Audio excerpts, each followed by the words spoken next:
नमस्कार। देश की तमाम फटाफट खबरों में आपका स्वागत है। खबरों के लिए आपसे निवेदन कि यदि आपने हमारे चैनल को सब्सक्राइब नहीं किया है तो कृपया करके आपके अपने चैनल को सब्सक्राइब करना ना भूलें। आप सब्सक्राइब करते हैं तो हमें हिम्मत होती है सही और सच्ची खबरें आप तक पहुंचाने की। तो क्या है आज की बड़ी खबर? गो तस्कर की। जी हाँ, कई दिनों के बाद में वापस गो तस्करी का मुद्दा वापस छाया। कुम्हेर में मंगलवार देर रात करीब 2 बजे गो तस्करों ने पुलिस मुखबरी के शक में संदीप निवासी सोनगांव की गोली मारकर हत्या कर दी। घटना उस समय हुई जब संदीप फसलों को नुकसान पहुंचा रही गायों को टेम्पो में भरकर गांव से दूर छोड़ने जा रहा था। हालांकि परिवार वालों ने पुलिस पर हत्या का आरोप लगाकर थाने पर जमकर हंगामा किया। परिवार वालों का कहना है कि गो तस्करों के गायों को छुड़ाने वाले आरोपी नरेश ठाकुर से संबंध है। फिलहाल नरेश को पुलिस हिरासत में लेकर पूछताछ कर रही है। नरेश गायों को छुड़ाने के लिए कुम्हेर आ रहा था। इस बारे में एसपी डी राजेश मीणा का कहना है कि मंगलवार देर रात कुम्हेर थाना पुलिस को गायों से भरी पिकअप जाने की सूचना मिली थी। ये सूचना कौन देता है? कौन गो तस्करों को इस तरह की हिम्मत देता है कि और कौन गो तस्करों को ठिकाने लगाने की इतनी हिम्मत ला पाता है? वापस एक बार वो निर्दोष मारा गया जिसकी वजह से गो तस्करों की वजह से या गो तस्करों की ऐसी रक्षा करने के नाम पर हंगामा कर देते हैं, हत्या कर देते हैं। इस पर आप अवश्य कमेंट करें। इससे आप अंदाजा लगा लीजिए कि कौन किसकी हत्या हुई, किसने मार दिया। गो तस्कर के नाम पे किसकी हत्या हुई एक बार पुनः आप सुन लीजिए। पुलिस मुखबिरी के शक में संदीप निवासी सोनगांव की गोली मारकर हत्या कर दी गई। आम बजट में आयात शुल्क में 9% की कटौती के चलते सोने के भाव में बुधवार को भी गिरावट रही। इसके साथ ही 24 कैरेट सोने की कीमत 2100 रुपये घटकर 71,000 रुपये प्रति 10 ग्राम रह गई। 2 दिन में सोना 4,050 यानी 5.39% सस्ता हो गया। बुधवार को जयपुर में सोने में साल की सबसे बड़ी गिरावट दर्ज की गई। इस दौरान चांदी 3400 रुपये घटकर 87,600 रुपये प्रति किलो हो गई। राजस्थान में मानसून एक्टिव होने के साथ ही राजधानी में बूंदाबांदी का दौर भी शुरू हो गया है।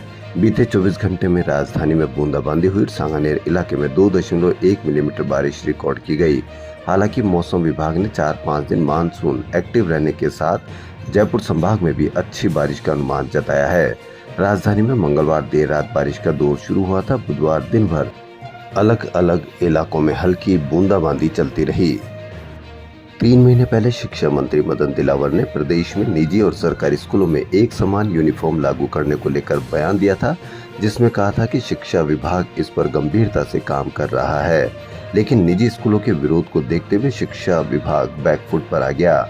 विधानसभा में सरकार ने स्पष्ट किया है कि निजी व सरकारी स्कूलों में एक समान यूनिफॉर्म लागू करने को लेकर कोई प्रस्ताव विचाराधीन नहीं है। ये प्रस्ताव विचाराधीन क्यों नहीं हुआ, इस पर भी आप अवश्य कमेंट करें। सरकार के इस जवाब से निजी स्कूलों को राहत मिली है। उत्तर भारत की प्रमुख गलता तीर्थ की गद्दी पर राज्य सरकार का प्रशासक नियुक्त हो गया है। अब जयपुर जिला कलेक्टर प्रकाश राज पुरोहित बतौर प्रशासक गलता पीठ के अधीन आने वाली संपत्तियों की संभाल करेंगे। गलता पीठ के महंत अवधेशाचार्य महाराज की नियुक्ति को लेकर आए राजस्थान हाईकोर्ट के फैसले के बाद बुधवार को राजस्थान सरकार ने जयपुर के जिला कलेक्टर को प्रशासक नियुक्ति के आदेश जारी कर दिए। राजस्थान भर के वाल्मीकि सफाई कर्मचारी व वाल्मीकि समाज सफाई कर्मचारी भर्ती मस्टर रोल के आधार पर ही करने सहित 5 मांगों को लेकर आंदोलन पर उतर गए हैं। सामूहिक अवकाश लेकर हड़ताल शुरू कर दी। 5800 सफाई कर्मी हड़ताल पर रहे। संयुक्त वाल्मीकि एवं सफाई श्रमिक संघ के बैनर तले कर्मचारियों ने जयपुर सहित प्रदेश भर में बुधवार को न तो घर का कचरा उठाया, न ही सड़कें साफ की। इन कर्मचारियों ने न तो गली मोहल्लों में हुपड़ चलाए और न ही घर घर कचरा उठाया। सड़कों और बाजारों से भी कचरा नहीं उठाया गया, न ही झाड़ू लगाई गई। हड़ताली कर्मचारियों ने कहा कि स्वायत्त शासन विभाग की ओर से राजस्थान के 186 निकायों में जो 24,797 पदों पर सफाई कर्मचारी भर्ती लॉटरी के आधार पर वर्ष 2018 की तर्ज पर कराई जा रही है, इसका सभी पुरजोर विरोध करते हैं। भर्ती समझौते के तहत मस्टर रोल के आधार पर ही कराई जाए।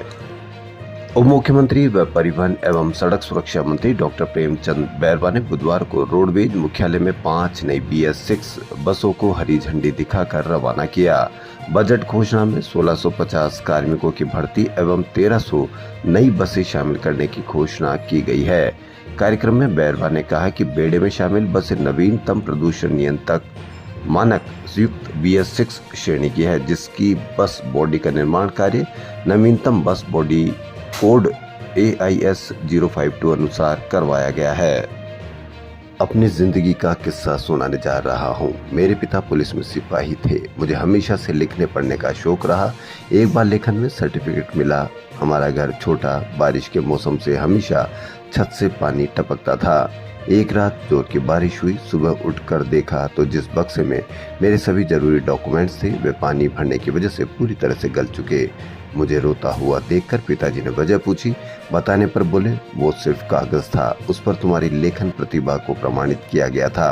वह पानी में बह सकता है, लेकिन तुम्हारी काबिलियत और ज्ञान के खजाने को तुमसे कोई नहीं छीन सकता। यह कहना था नोबेल शांति पुरस्कार विजेता कैलाश सत्यार्थी का, जो बुधवार को JECRC यूनिवर्सिटी के 13वें ओरिएंटेशन प्रोग्राम JU ओरिएंट में विद्यार्थियों को संबोधित कर रहे थे। आप भी सिर्फ सर्टिफिकेट एक कागजी परिणाम है, प्रमाण है। तुम्हारी काबिलियत व ज्ञान के खजाने को तुमसे कोई नहीं छीन सकता। सरकार ने अकादमियां तो खोल रखी है, लेकिन खाली पदों को भरने के लिए किस तरह से सजग है, इसका एक उदाहरण यही कारण है कि राजस्थान के लगभग सभी अकादमियों में आधे से अधिक पद खाली पड़े हैं। सबसे चौंकाने वाला मामला तो झालाना स्थित राजस्थान उर्दू अकादमी का है। यहाँ तो सभी पद खाली पड़े हैं और अकादमी के कमरों के ताले लटके हुए हैं। अकादमी के कार्यालय को खोलने वाला भी कोई नहीं है। इस कारण अकादमी के ही बंद होने की नौबत आ गई है। उर्दू अकादमी का गठन 45 साल पहले 1989 में किया गया। ये राज्य सरकार के अधीन एक स्वायत्त शासी संस्था है। नगर निगम ग्रेटर महापौर डॉक्टर सौम्या गुर्जर ने शहर को स्वच्छ व सुंदर रखने की अपील की है।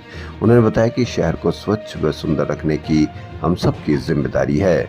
जिम्मेदार नागरिक होने का दायित्व निभाते हुए कचरा खुले में ना फेंक तथा डोर टू डोर कचरा संग्रहण के तहत ऊपर्स में ही कचरा डाले। उन्होंने बताया कि 26 जुलाई को निगम की ओर से स्वच्छता रैली निकाली जाएगी। जयपुर शहर की सांसद मंजू शर्मा ने SMS अस्पताल को एम्स का दर्जा दिलाने की मांग लोकसभा में की। उन्होंने कहा कि SMS अस्पताल में बेहतरीन चिकित्सा पद्धति को देखते हुए देश भर से लोग यहां सुलभ व सस्ते उपचार के लिए आते हैं। राजस्थान की आबादी को देखते हुए व राजधानी में इलाज के लिए आने वाले मरीजों की संख्या को देखते हुए एम्स का दर्जा मिले। राजस्थान यूथ कांग्रेस ने 60 और पदाधिकारियों को हटाया। निष्क्रियता के चलते प्रदेश पदाधिकारियों की छुट्टी की गई है। प्रदेश महासचिव और प्रदेश सचिव जैसे पदों से हटाया गया है। साथ ही 43 नए जिला प्रभारियों की सूची जारी की गई है। जिला प्रभारियों में जयपुर सिटी के लिए प्रकाश चंद मीणा, जयपुर रूरल के लिए करतार सिंह गुर्जर, टोंक टेकम चंद जाट, जोधपुर सिटी के लिए इलमदीन, जोधपुर रूरल के लिए राजेश रलिया जैसे कई जगह नए और पुराने हटाए गए हैं। मेडिकल एंट्रेंस एग्जामिनेशन नीट के इतिहास में पहली बार एक ही परीक्षा की तीसरी बार ऑल इंडिया रैंक जारी की जाएगी। वहीं मेडिकल कॉलेजों में दाखिलों के लिए होने वाली काउंसलिंग की कट ऑफ में भी अंतर आएगा। ये अंतर 5 नंबरों तक का हो सकता है। वर्तमान में सामान्य वर्ग की कट ऑफ 720 में से 164 अंक है, यानी 164 व इससे अधिक अंक वाले मेडिकल कॉलेज की दौड़ में शामिल है। हमको रील और वीडियो बनाने का कितना शौक है, इसकी हम वानगी एक देख सकते हैं कि हमें सड़क पर तड़पता हुआ आदमी भी अस्पताल पहुंचाने के बजाय हमको वीडियो बनाना जरूरी हो सकता है। ये एक देखने को मिला कि किस तरह से हम लापरवाह, उदासीन और नपुंसकी स्टाइल में हम जिंदगी जी रहे हैं। कोटा शहर में LIC बिल्डिंग के पास बुधवार को किसी वाहन की टक्कर से एक बुजुर्ग घायल हो गया। वे सड़क पर तड़पते रहे। मौजूद लोग उनकी मदद करने के बजाय तमाशबीन बनकर उनका वीडियो बनाते रहे। कुन्हाड़ी CSC के मनोचिकित्सक डॉक्टर राजमल मीना उधर बाइक से गुजर रहे थे। वह ठहरे, लेकिन अचेत घायल को कोई अस्पताल ले जाने को तैयार नहीं हुआ।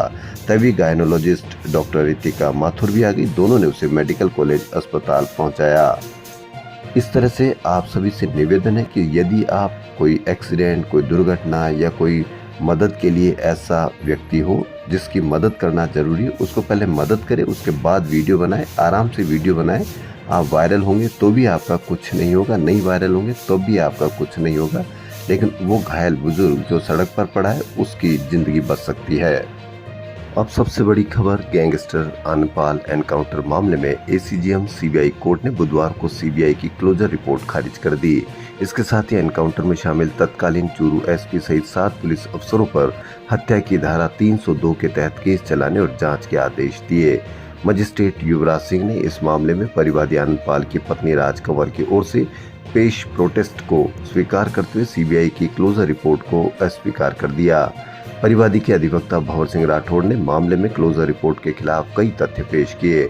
इसके बाद कोर्ट ने पुलिस अफसर व कांस्टेबल राहुल बाहरक, विद्या प्रकाश, सूर्यवीर सिंह, कैलाश चंद्र, सोहन सिंह, धर्मपाल और धर्मवीर के विरुद्ध धारा 147, 148, 302, 326, 325, 324 सह पठित धारा 149 भारतीय दंड संहिता के तहत अपराध का प्रसंज्ञान लिया है। कोर्ट ने कहा कि प्रकरण नियमित फौजदारी के रूप में दर्ज किया जाए। गवाह सूची व तलवाना पेश होने पर अभियुक्तों को नियम अनुसार तलब किया जाए। मालूम हो कि 24 जून 2017 को चूरू के मालासर गांव में एसओजी ने आनंदपाल का एनकाउंटर किया था। मालूम हो कि एनकाउंटर पर सीबीआई ने 2020 में क्लोजर रिपोर्ट पेश की थी।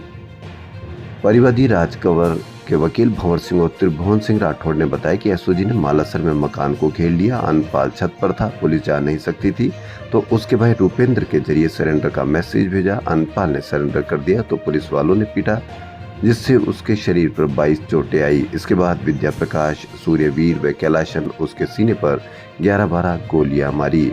डॉक्टर की रिपोर्ट में भी है कि गोलियां 2 से 5 फुट से चलाई गई। तो ये खबर आनंदपाल के एनकाउंटर की। खबरों में फिलहाल इतना ही। यदि आपको राजस्थान की खबरें पसंद आ रही है तो आपके अपने चैनल को सब्सक्राइब करना ना भूलें, क्योंकि आप हिम्मत देते हैं सही और सच्ची खबरें आप तक पहुंचाने की। धन्यवाद।